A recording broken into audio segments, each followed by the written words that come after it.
Buenos días, buenas tardes, buenas noches. ¿Cómo estás? Yo espero que bien. Hoy nosotros vamos a tener más una clase de Clínica 1 donde vamos a charlar a respecto de la miastenia gravis y también del Guillain-Barré.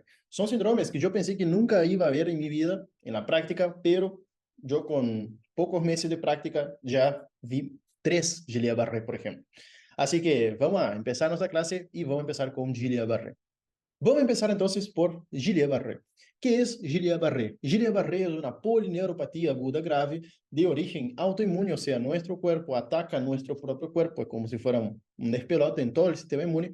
Él queda loco y empieza a contraatacar los nervios, pensando que está haciendo un gran favor para todo el cuerpo, que está matando una infección, pero no, es una polineuroradiculopatía aguda, en la cual el sistema inmune destruye de manera anormal la mielina, o sea, empieza a hacer una desmielinización. Y cuando genera esa desmielinización, genera alteración en los impulsos nerviosos, o sea, no hay más la conducción por ese cablecito, o sea, el cable tiene que estar revestido, por ejemplo, no sé, déjame agarrar un cable acá, el cable está siempre revestido para llegar al impulso nervioso por una goma, así por decir, una borracha. Si nosotros sacamos, si despelamos acá, sacamos toda esa goma, nosotros vamos a tener cable que va a ser chasquido, va a ser sinapsis, va a ser cortocircuito con el otro cable que está acá al lado. Entonces, cuando nosotros tenemos esa desmielinización, es como si nosotros tuviéramos despelado, o sea, sacamos toda esa parte de goma del cable y entonces el cable no transmite más de manera adecuada las informaciones. Así que es una afectación inmune, el sistema inmune se activa contra la mielina y entonces empieza a hacer todo el despelote, empieza a degradar la mielina. Por lo cual el paciente va a tener, si no llega la información, tiene déficit motor y sensitivo. ¿Cuáles son las causas? ¿Por qué el sistema inmune tiene toda esa reacción? Básicamente, el sistema inmune tiene esa reacción después de reaccionar generalmente contra algún virus, sea el respiratorio o gastrointestinal. Está muy asociado a infecciones previas, o sea, cuando se pregunta al paciente, ¿tuviste alguna infección previa, algo? El paciente va a referir que hace 20, 30 días tuvo una infección viral, lo que sea, un dolor de garganta, y ahora empieza con esa parestesia, con esa alteración de la sensibilidad y también la parálisis ascendente. Así que es bien característico Guillain-Barré ser una afectación ascendente. Hay varios tipos, pero lo que más se pregunta es este. Así que, ¿cuál es la causa? Las causas más importantes, los virus más preguntados en el examen es el Campylobacter jejuni, que va a dar una diarrea, y después tenemos los otros virus como herpes, citomegalo y Epstein-Barr. Infecciones previas a este virus me dan un riesgo mayor, una predisposición a padecer del síndrome de Guillain-Barré, justamente porque mi sistema inmune está afectado, está sensible a estas patologías. Así que no son todos los pacientes que tienen Guillain-Barré, ya salió un estudio que son pacientes ya con una predisposición, pero recuérdense que puede tener debilidad muscular y parálisis de los músculos, justamente porque no lleva la información, la sinapsis de manera adecuada porque no tiene esa capita, esa gomita ahí alrededor del cable. En casos graves va a afectar la vejiga, sistema digestivo, diafragma y corazón. Entonces, en el peor de las hipótesis, esa afectación, esa parálisis ascendente va a afectar el diafragma y el paciente va a dejar de respirar. Cuando hice la rotación, tuve un paciente allá en Chaco, en Resistencia Chaco, que tenía 35 años, creo, bien joven, y tenía un síndrome de Guillain-Barré terrible, porque él terminó con la intubación traqueal y quedó ahí, creo que por un mes y pico, todo intubado, porque no revirtió el síndrome. O sea, el sistema inmune degradó tanto la mielina, degradó todos los nervios, y entonces el paciente tuvo que quedar intubado. No sé si después él mejoró, él salió de eso, pero bueno, es muy triste porque es una parálisis ascendente y cuando llega el diafragma hay que intubar al paciente sí o sí. ¿Cuál es la clínica característica de Guillain-Barré? El típico, lo más frecuente es aparecer parálisis o pérdida de la función muscular. Debilidad generalmente inicia ya en los pies y va ascendiendo hasta brazos, hasta cabeza. Puede empeorar, puede tener una clínica bien aguda, o sea, de 24 a 62 horas peorar, pero yo vi ya pacientes que tuvieron una clínica un poquito más arrastrada, como por ejemplo 5 o 7 días va ascendiendo ese déficit motor y entonces cuando llega ahí a nivel de la cadera, nosotros empezamos a no preocupar, porque básicamente es ascendente. La mayoría de los casos, hay diversos tipos, pero la mayoría de los casos son signos y síntomas ascendentes. Puede empezar en los brazos y progresar hacia abajo, pero lo más frecuente es de abajo hacia arriba, de los pies hacia arriba. Después, hay que saber que en los casos leves, el paciente puede cursar con una patología que queda ahí por algunos días, 20, 30 días, con una parálisis o una alteración de sensibilidad localizada en miembro inferior. Después de esos días, como si fuera, se lava esa mielina, se regenera y entonces el paciente vuelve a tener, con fisiatría, con kinesioterapia, el paciente vuelve a tener los movimientos. Una cosa bien importante, empieza con falta de coordinación, cambios en la sensibilidad, puede sentir un entumecimiento, o sea, que el miembro está más hinchado y el paciente puede tener también sensibilidad o dolor muscular en miembros inferiores y que van ascendiendo. Entonces, solo para, bien resumido, bien fácil, es que al inicio va a tener debilidad en las piernas y alteraciones motoras como inestabilidad para la marcha, movimiento discoordinado, entumecimiento y o hormigueo muscular y también incapacidad para mover los ojos. O sea, cuando ya está muy progresa la enfermedad, el paciente va a tener dificultad para hacer todos los movimientos del par 3, 4 y 6. Así que las características del Guillain-Barré son estas. ¿Qué es lo que más se pregunta en el examen? Es al respecto tanto de la clínica cuanto del diagnóstico. Recuérdense que la clínica va a estar precedida, tiene un antecedente importante que es de una infección de vías aéreas o de una infección del trato gastrointestinal. Así que el diagnóstico va a empezar generalmente por ahí, por ese antecedente. Después, cuando tenemos certeza del diagnóstico, el paciente va a tener debilidad bilateral y flácida de los miembros y reflejos tendinosos profundos, atenuados, disminuidos o ausentes en los miembros con debilidad y enfermedad con intervalo de 12 a 28 días entre el inicio de esa debilidad y el máximo de la clínica. Después, vamos a tener, y eso es pregunta de examen de escrito, de oral, lo que sea, disociación citoalbumínica, o sea, disociación albuminocitológica, es lo que más vamos a encontrar ahí. Tenemos mucha proteína, pero no tenemos tantas células, tantos leucócitos, tantos eosinófilos polimorfonucleares que acompañan esa cantidad de proteínas elevadas. ¿Por qué se da todo eso? Porque la mielina es una proteína, entonces al degradar esa mielina va a aumentar en el líquido cefalorraquídeo las proteínas, o sea, las proteínas aumentan, pero las células no. Y en algunos casos podemos pedir también estudios electrofisiológicos del paciente. Nivel 2 de certeza diagnóstica es cuando el paciente tiene debilidad bilateral, reflejos alterados, enfermedad monofásica que va progresando entre 12 y 28 días, ausencia de otro diagnóstico, y ahí sí, leucócitos menor de 50 células en el líquido cefalorraquídeo o bien estudios electrofisiológicos compatibles con síndrome de Guillain-Barré.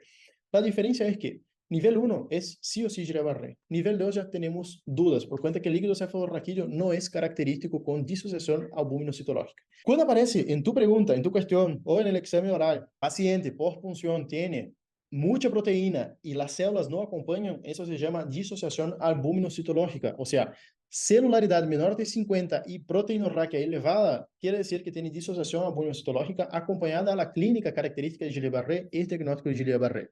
Hay que empezar a tratar ese paciente ya con plasmaféresis o inmunoglobulina para que el paciente no siga a desenvolviendo, o sea, a desarrollando esa enfermedad que destruye la capa ahí de goma alrededor del nervio.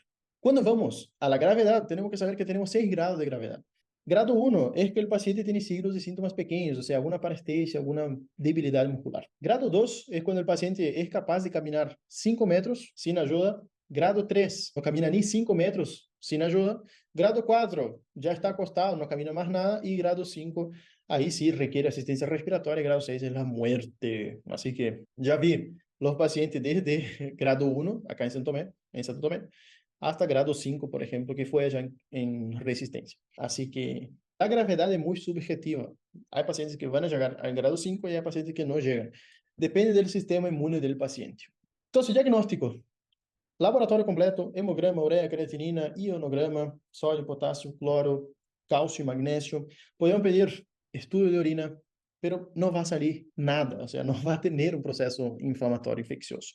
El paciente sí o sí, en la punción lumbar, ahí sí va a tener la alteración. El posta, el laboratorio, en serio, el laboratorio es normal. En cambio, la punción lumbar, sí, ahí sí, en los casos más frecuentes, aparece la disociación albuminocitológica, o sea, aumenta la proteína sin la celularidad por cuenta de la degradación de esa capa ahí de mielina. Otra cosa que suele entrar en el examen, en el escrito más que nada, anticuerpos antigangliócitos, GQ1B. Eso es bien preguntado en los choice.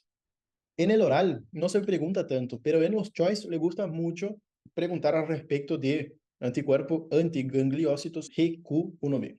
Por eso yo puse acá. Y la electromiografía puede tener velocidad reducida en la conducción nerviosa. Entonces, ¿cuáles son los diagnósticos diferenciales de que nosotros tenemos que pensar cuando llega un paciente con déficit motor ascendente, o sea, que empezó en las piernas, porque él no va a decir, che, empezó hace 10 días y yo ya no puedo caminar? No, generalmente él llega ya cuando, en los estadios iniciales, cuando tiene déficit de las dos piernas, o sea, agudo, va a llegar el paciente.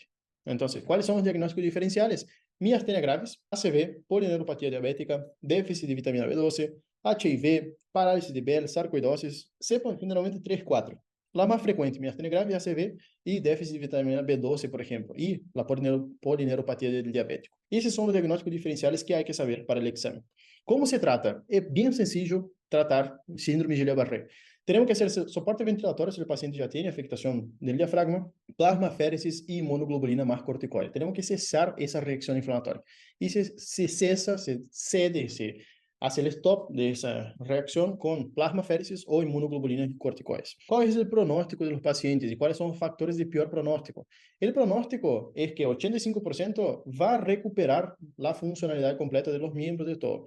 Un 10 a 15% va a quedar con secuelas, sea ella motora de miembro inferior o hasta mismo ventilatorias, y la mortalidad es menos de 5%. Así que, ¿cuáles son los factores asociados de mal pronóstico? Si es mayor de 60 años, sí, tuvo una progresión muy rápida en menos de 7 días. Como les hablé, la progresión, los casos que yo vi, la progresión era lenta, o sea, demoraba 7 días, 15 días para empezar a ascender mismo y afectar el diafragma. Así que, si progresa en menos de 7 días, con parálisis diafragmática, ya es una enfermedad de mal pronóstico. Extensión y severidad de daño axonal y después enfermedad cardiorrespiratoria preexistente y tratamiento tardío. Todas esas son causas de factores de mal pronóstico. ¿Y cuáles son las causas de muerte? El paciente va a morir por un síndrome de estrés respiratorio agudo, puede morir por una neumonía nosocomial. Sabemos que los pacientes intubados tienen un riesgo de neumonía intrahospitalaria de 5 o 10 veces más que un paciente que no está intubado, con el tubo, con la intubación orotraqueal, broncoaspiración, paro cardíaco y tromboembolismo pulmonar. Esas son las causas de muerte del paciente con Guillain-Barré. Después, cuando pasamos a miastenia gravis, acá sí tenemos que saber que miastenia gravis es cuando el paciente tiene una alteración también autoinmune crónica, pero acá nosotros tenemos anticuerpos que van a imposibilitar la acción de la acetilcolina. Entonces, van a tener los anticuerpos antitirosinquinasa, los MuSC3, eso también es pregunta de choice, que van a desarrollar en esa patología de la miastenia gravis. Entonces, impiden la función de la acetilcolina en el músculo. Así que cuando el paciente empieza el día, no tiene trastorno, pero al pasar el tiempo, al pasar las horas del día, el paciente aumenta la cantidad de anticuerpos de forma patológica en el espacio sináptico y entonces va a generar ese déficit neurológico neuromuscular. La clínica es bien característica. El paciente va a tener debilidad fluctuante, o sea, al inicio del día está bien, después a la noche está totalmente cansado. A veces suele aparecer con la mirada del astrónomo. Con el pasar del día se va cansando el músculo de los oculares y ahí entonces él va quedando mirando así. A la noche está mirando como el astrónomo, así. Y bueno, mejora con el reposo y empeora con el ejercicio. O sea, el paciente tiene una alteración de la acetilcolina, porque justamente se forman esos anticuerpos, impiden la unión, la acción de la acetilcolina, y bueno, va a generar una debilidad muscular. Esa clasificación de Osserman y Henkes pregunta en el examen, y quiero que sepa. ¿Cómo se clasifica la miastenia gravis? Se clasifica en 5 tipos, siendo que el 1 es el tipo ocular, generalmente está asociada solamente a músculos externos del ojo. El 2 es una miastenia generalizada leve, a donde tiene afectación del músculo de los párpados.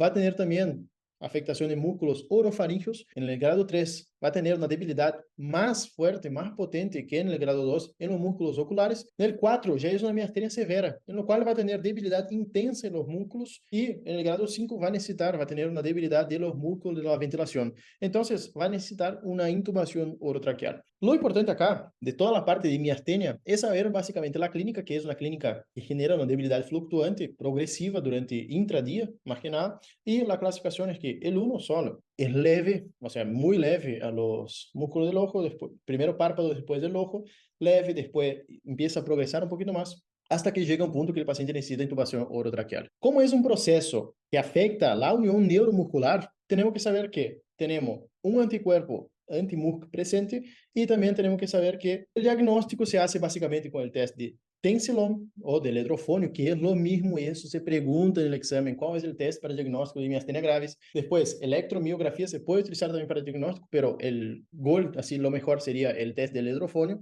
La parte de tomografía o radiografía de tórax, porque miastenia gravis, eso también se pregunta, ¿sí? Miastenia gravis se asocia mucho, en hasta un 30-40%, se asocia al timoma, donde el timo crece mucho y entonces si yo tengo un timoma presente, yo tengo que buscar miastenia, y si yo tengo miastenia, tengo que buscar timoma. Así que tengo que hacer sí o sí una placa y una tomografía de tórax para buscar un timoma, un agrandamiento del timo. El tratamiento se hace con inhibidores de la acetilcolinesterasa. O sea, yo voy a utilizar piridostigmina y cuando el paciente hace una crisis muy grave, donde necesita la intubación traqueal, yo puedo utilizar las plasmaféresis, la modulación de mi sistema inmune, la inmunoglobulina y esteroides, como los corticoides. Entonces, la miastenia gravis, recuérdense que es una enfermedad en la unión neuromuscular. Tengo anticuerpos que impiden el efecto de la acetilcolina y se llama anti-MuSC, y ahí sí yo hago el diagnóstico con test del hidrofonio. Y más que nada, eso es lo que se pregunta de miastenia. Después nosotros tenemos un caso raro, pero que a veces entra en el choice, que es al respecto del síndrome miasteniforme de Eaton-Lambert. Ese síndrome, a diferencia de la miastenia gravis, es un síndrome que afecta los canales de calcio. Resulta también en debilidad muscular, generalmente en músculos de tronco, piernas y la cara. La característica es esa: el paciente va a tener desviación ocular por parálisis de los músculos y también ptosis palpebral. La diferencia es que Eaton-Lambert es canales de calcio y miastenia gravis es la parte de acetilcolina. ¿Cuál es entonces la diferencia entre las dos? Miastenia gravis es más frecuente que Eaton-Lambert. La edad de miastenia generalmente es antes de los 30 y Eaton-Lambert es más de los 40 años. Los pacientes son un poquito más viejos. No tienen disautonomía en la miastenia gravis. Ya en Eaton-Lambert sí tienen disautonomía. La debilidad de miastenia gravis es extraocular y a veces ocular. Y después Eaton-Lambert es miembros inferiores, proximales. Miastenia gravis empeora con ejercicio y Eaton-Lambert mejora con el ejercicio. Y se asocia la miastenia gravis a hiperplasia tímica o el timoma, y el Eaton-Lambert tenemos que excepcionalmente y obligatoriamente buscar una neoplasia de pulmón, o sea, el pulmón de células pequeñas. Fisiopatología es distinta porque en miastenia gravis es anticuerpo antirreceptor de acetilcolina, y en el Eaton-Lambert tenemos anticuerpos anti los canales de calcio, afectan los canales de calcio. El reflejo de miastenia gravis va a estar normal y de Eaton-Lambert va a estar disminuido. ¿Cuáles son las opciones de tratamiento en el síndrome miasteniforme o de Eaton-Lambert? Es básicamente el clorhidrato de guanina más piridostigmina o diminopiridina más piridostigmina. Son las dos opciones de tratamiento, pero generalmente se hace con piridostigmina también más clorhidrato de guanidina. La verdad es que yo nunca vi Eaton-Lambert, nunca vi una miastenia, así que los libros dicen que la primera opción de elección es guanidina más piridostigmina.